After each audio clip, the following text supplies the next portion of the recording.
La parte más peligrosa de Artemis II no será llegar a la Luna. Será sobrevivir a los 6 minutos de fuego para volver a casa. Durante años, la exploración lunar ha sido contada como una historia de salida, de lanzamiento, de distancia, de llegar cada vez más lejos de la Tierra. Pero esa narrativa suele ocultar una verdad mucho más brutal.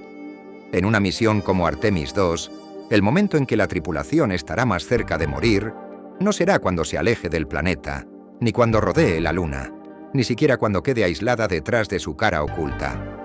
Será al final, cuando todo parezca resuelto, cuando el viaje ya esté hecho, cuando la Tierra vuelva a llenar la mirada y la cápsula tenga que atravesar el único infierno que ningún ser humano puede evitar si quiere regresar vivo del espacio profundo. Es porque volver no consiste simplemente en caer hacia casa. Volver consiste en sobrevivir a una violencia física tan extrema que durante unos minutos todo dependerá de una capa de protección, de un ángulo exacto y de una máquina cerrada luchando por no desintegrarse. Y eso es exactamente lo que hará Orion. Regresar desde la Luna para lanzarse contra la atmósfera terrestre a una velocidad brutal, envuelta en fricción, plasma, vibración y calor, mientras la tripulación permanece dentro, sin poder hacer nada más que confiar en que todo lo diseñado, probado y corregido funcione como debe. Ese será el verdadero juicio de Artemis II, porque una misión puede soportar el lanzamiento, la navegación, el vacío, la distancia y el aislamiento. Pero si falla la reentrada, todo lo anterior deja de importar. Y esa es la razón por la que estos 6 minutos pueden convertirse en el tramo más impresionante, más tenso y más aterrador de todo el viaje. No por dramatismo exagerado, sino por una realidad muy simple. Una nave que vuelve desde la Luna no regresa suavemente. Regresa como un proyectil controlado que debe transformarse de objeto espacial en cápsula sobreviviente dentro de una atmósfera que puede destruirla.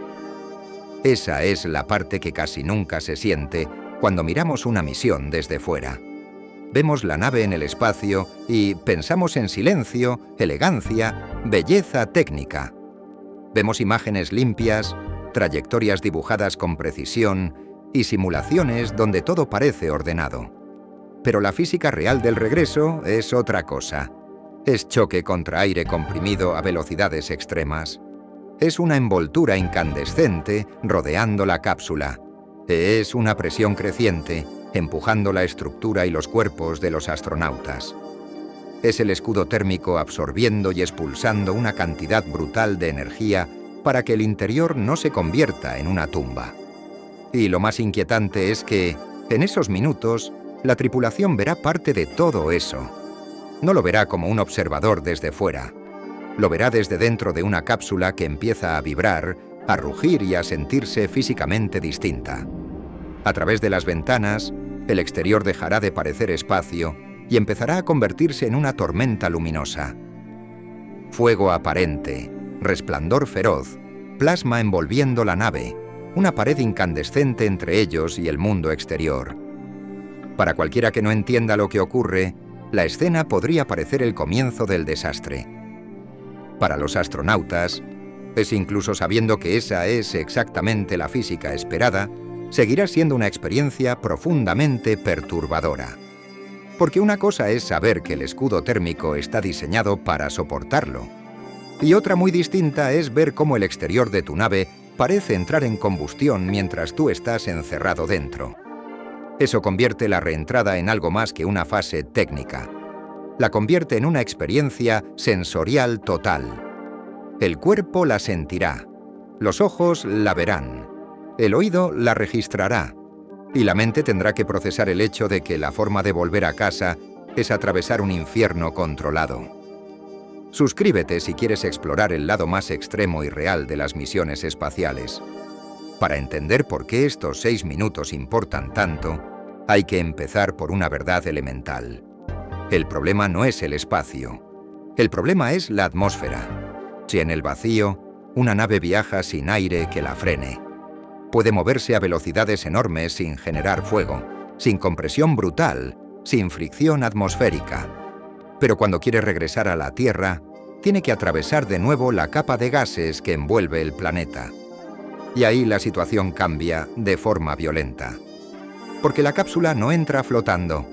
Entras a una velocidad capaz de comprimir el aire frente a ella hasta generar temperaturas extremas. El calor no aparece porque la nave se roce ligeramente con la atmósfera como una piedra con una lija. Aparece porque la física de la reentrada convierte el aire en una barrera comprimida y supercalentada alrededor del vehículo. Eso significa que Orion tendrá que atravesar una región donde el exterior se volverá insoportable para cualquier material que no esté diseñado exactamente para esa función. Y ahí entra la pieza más importante de toda esta fase: el escudo térmico. Durante esos minutos, la vida de la tripulación dependerá de que esa estructura haga su trabajo sin fallar. No como un accesorio, no como una parte secundaria, como la frontera literal entre la supervivencia y la destrucción. El escudo térmico será quien reciba la violencia del regreso, quien soporte el calor, canalice el castigo físico y permita que el interior de la cápsula permanezca dentro de márgenes habitables. Desde fuera, la nave estará atravesando una especie de tormenta de energía. Desde dentro, lo que mantendrá viva a la tripulación será esa capa diseñada para hacer frente a uno de los desafíos más brutales de cualquier vuelo tripulado. Y eso hace que la percepción del tiempo cambie por completo. Timasis, porque en condiciones normales 6 minutos pueden parecer nada, pero cuando cada segundo depende de que el ángulo de entrada sea correcto, de que el escudo soporte la carga térmica, de que la estructura resista, de que la cápsula desacelere como debe y de que todo el sistema de regreso se comporte dentro de sus márgenes, 6 minutos pueden sentirse eternos. La mente humana deja de medir el tiempo como lo hace en la Tierra cuando entra en situaciones donde cada instante parece contener demasiado. Y eso es exactamente lo que puede ocurrir aquí.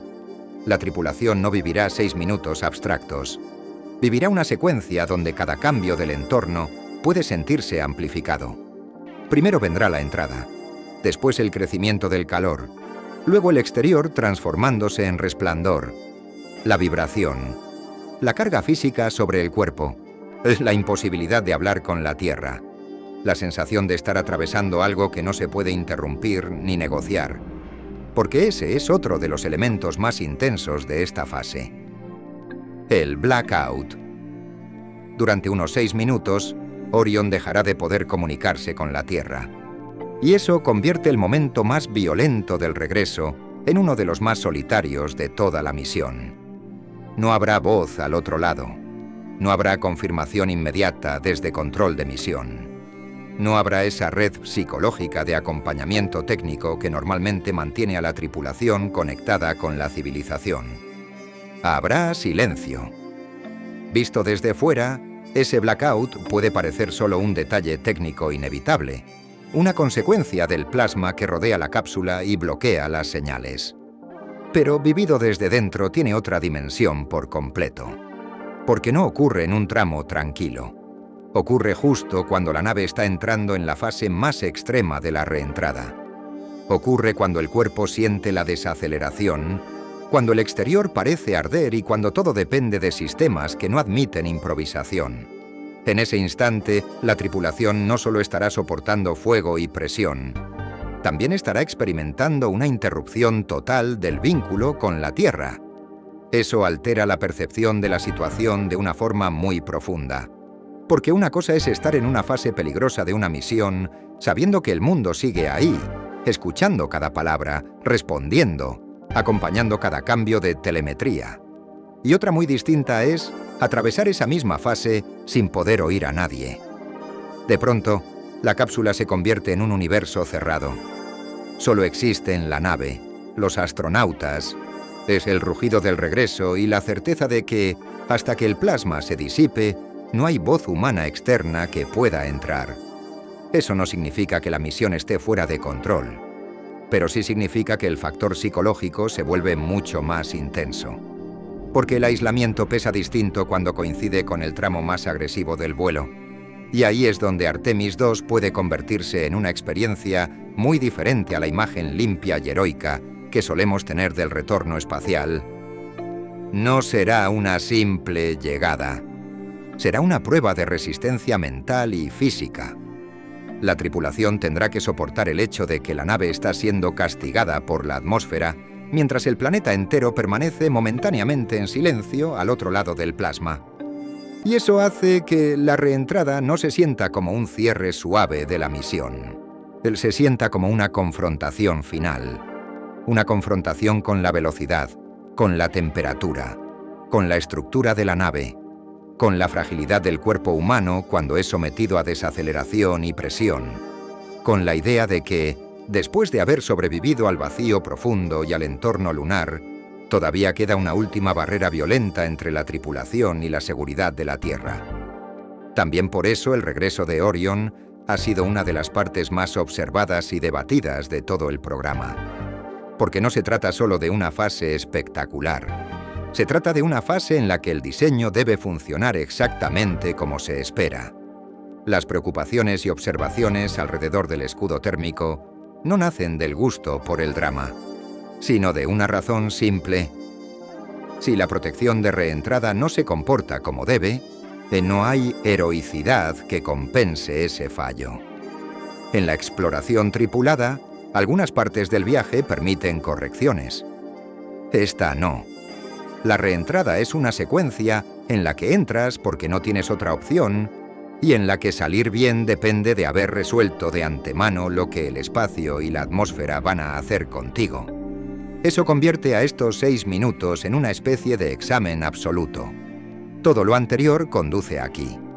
El lanzamiento, el viaje translunar, el paso alrededor de la Luna, el regreso desde el espacio profundo.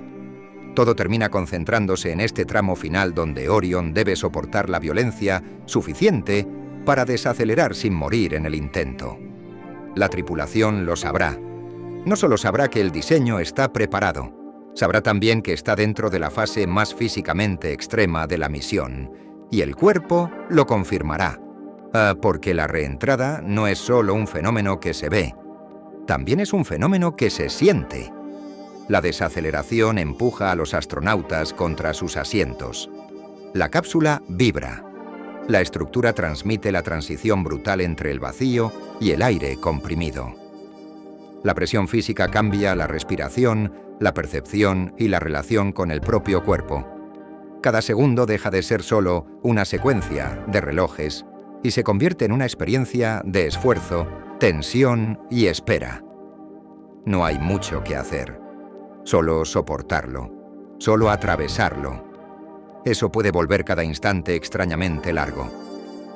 La mente humana no experimenta el tiempo igual en todas las situaciones.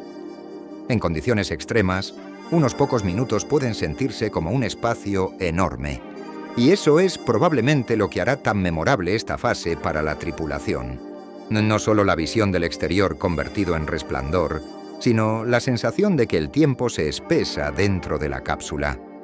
Como si cada segundo llevara más peso del normal. Como si el regreso entero se hubiera comprimido hasta caber en 6 minutos que parecen decidirlo todo. Y esa es la gran paradoja de Artemis II. La misión viajará hasta la Luna. Se moverá por el espacio profundo. Hará historia al regresar seres humanos al entorno lunar. Pero el momento en que la tripulación sentirá que su vida depende más directamente de la nave, no será allí fuera. Será aquí, al borde de la Tierra, envueltos en plasma, sin comunicación, entrando en la atmósfera a una velocidad brutal para intentar volver al único mundo donde el cuerpo humano pertenece de verdad. Eso cambia por completo la manera de mirar el viaje, porque ya no es solo una historia de distancia, es una historia de regreso. Ya no es solo una historia de exploración, es una historia de supervivencia. Y eso da a estos 6 minutos una dimensión casi total. No serán una nota técnica al final de una gran misión.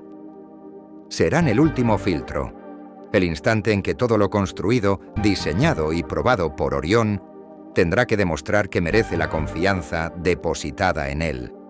Cuando la comunicación vuelva, cuando el plasma se disipe y la fase más extrema termine, la sensación no será solo de alivio técnico.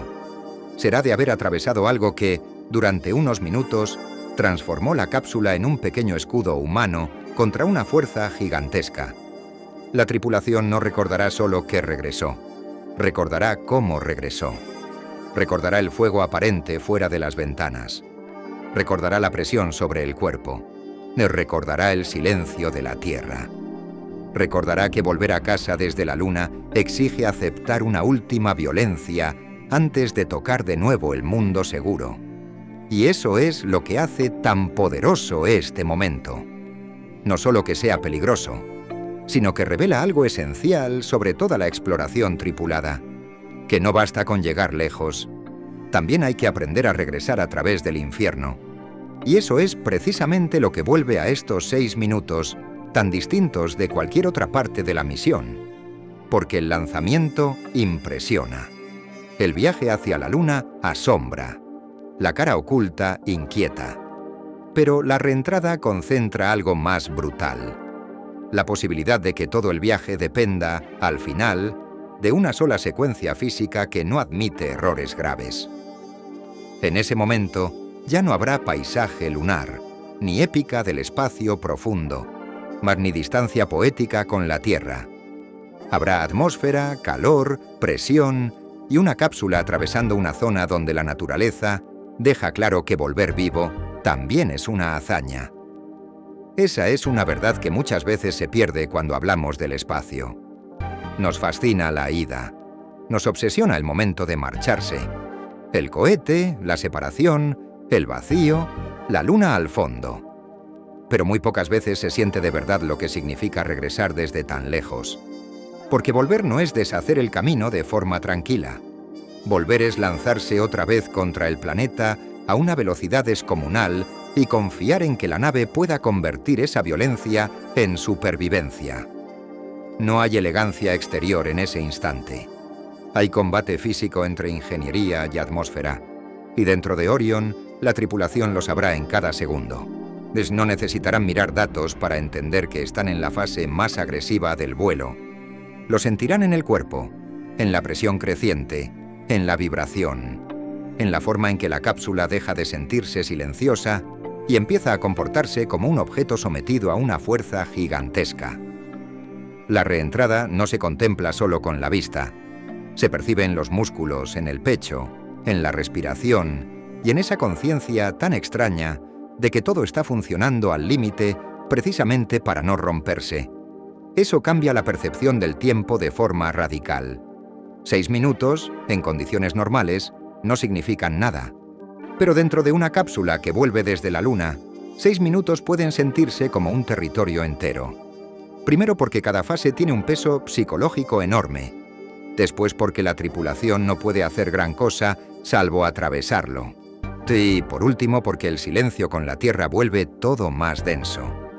Sin la voz de control de misión, sin confirmaciones externas, sin ese hilo continuo con el planeta, la experiencia se vuelve más cerrada, más interior, más difícil de repartir mentalmente. El blackout pesa mucho más por eso. No es solo una pausa de comunicaciones. Es una forma de aislamiento justo en el peor momento posible. La cápsula entra en la parte más extrema del regreso y, precisamente ahí, la tripulación deja de poder escuchar a la Tierra. Eso no significa que la misión esté fuera de control. Significa algo más inquietante, que el instante en que más deseas sentir la presencia del mundo humano es el instante en que la física te la quita. Durante esos minutos solo existe Orion, el plasma y la espera. Y esa espera puede ser una de las partes más intensas de toda la misión. Porque la mente humana soporta mejor el peligro cuando puede fragmentarlo. Cuando hay voces, pasos, intercambios, tareas inmediatas. Pero en una reentrada como esta, gran parte del proceso consiste en soportar. Soportar el calor fuera. Soportar la presión dentro. Soportar la incertidumbre inevitable de todo sistema sometido a condiciones extremas. Soportar que cada segundo dependa de una geometría de entrada correcta, de una estructura que resista y de un escudo térmico que haga exactamente lo que fue diseñado para hacer. Ahí es donde Orion deja de ser solo una nave y se convierte en un refugio absoluto. Todo lo que separa a la tripulación del desastre está concentrado en unas pocas capas de diseño, materiales y control. Pues el escudo térmico no será una parte más del vehículo. Será la frontera literal entre la vida y la destrucción. La estructura de la cápsula no será una carcasa. Será el único espacio del universo en el que el cuerpo humano puede seguir existiendo mientras el exterior se vuelve inhabitable. Y eso da a la experiencia un tono casi claustrofóbico, aunque no haga falta describirlo de esa manera. Los astronautas sabrán que, fuera de esas paredes, no hay margen. Por eso estos 6 minutos pueden acabar definiendo toda la memoria emocional de Artemis II. No porque eclipsen la Luna, sino porque le dan al viaje una conclusión brutalmente honesta. Explorar no es solo mirar lo lejano. También es encontrar la forma de volver sin morir en el intento. Y en ese sentido, la reentrada resume algo esencial de toda la aventura espacial tripulada. Porque el universo no se conquista con entusiasmo. Se atraviesa con precisión, resistencia y una aceptación completa de que la física no negocia con nadie. Eso también explica por qué esta parte del vuelo interesa tanto incluso a quienes ya conocen la misión. Porque aquí se concentran varias capas a la vez. La capa técnica, que depende del escudo, de la trayectoria y de la desaceleración. La capa visual, con el exterior convertido en una tormenta luminosa. La capa física, con la presión sobre el cuerpo y la cápsula vibrando alrededor. Y la capa psicológica, con el silencio de la Tierra y la sensación de estar viviendo el tramo más frágil del regreso. Todo ocurre al mismo tiempo. Y esa combinación es lo que lo vuelve tan cinematográfico, sin dejar de ser completamente real. Cuando el blackout termine y la voz de la Tierra regrese, y ese instante tendrá un peso enorme. No será solo una confirmación operativa, será una especie de reencuentro. La señal volverá, el planeta recuperará su presencia y la tripulación sabrá que ha dejado atrás la parte más feroz del viaje. Pero precisamente por eso el alivio será tan grande, porque la ausencia anterior habrá hecho más evidente el valor de esa voz. Después de unos minutos de fuego, vibración y aislamiento, escuchar de nuevo a la Tierra no sonará como rutina. Sonará como regreso de verdad, y ahí la misión cambiará otra vez de significado. Hasta entonces, Artemis II habrá sido una travesía histórica hacia la Luna y de vuelta. Pero después de la reentrada, será también la historia de una tripulación que atravesó el tramo más violento del regreso desde el espacio profundo y volvió con la experiencia de haber sentido lo cerca que puede estar el desastre incluso al borde de casa. No hace falta que algo falle para que una fase así deje huella. Basta con vivirla. Basta con comprender lo que estaba en juego. Basta con sentir esos 6 minutos desde dentro. Eso puede hacer que el regreso sea incluso más memorable que la ida. Porque hay una forma de asombro ligada a la distancia, a la Luna, al vacío y a la belleza del espacio. Pero hay otra forma de intensidad ligada a la supervivencia, al calor, a la presión, y al hecho de saber que la última barrera entre tú y la Tierra es también una de las más salvajes. Artemis II tendrá ambas. Y tendrá la grandeza del viaje hacia la Luna y tendrá la crudeza del retorno. Y juntas harán que la misión no se recuerde solo como una hazaña de exploración, sino como una experiencia humana completa. Por eso la parte más peligrosa de Artemis II no será llegar a la Luna. Será sobrevivir a esos 6 minutos finales en los que la cápsula tendrá que atravesar fuego, plasma, silencio y desaceleración para devolver a la tripulación al único lugar del universo donde realmente pertenece. Y quizá eso sea lo más impresionante de todo, que después de haber cruzado el espacio profundo, rodeado otro mundo y regresado hacia casa, la prueba definitiva siga siendo esta: entrar vivos en la atmósfera de la Tierra.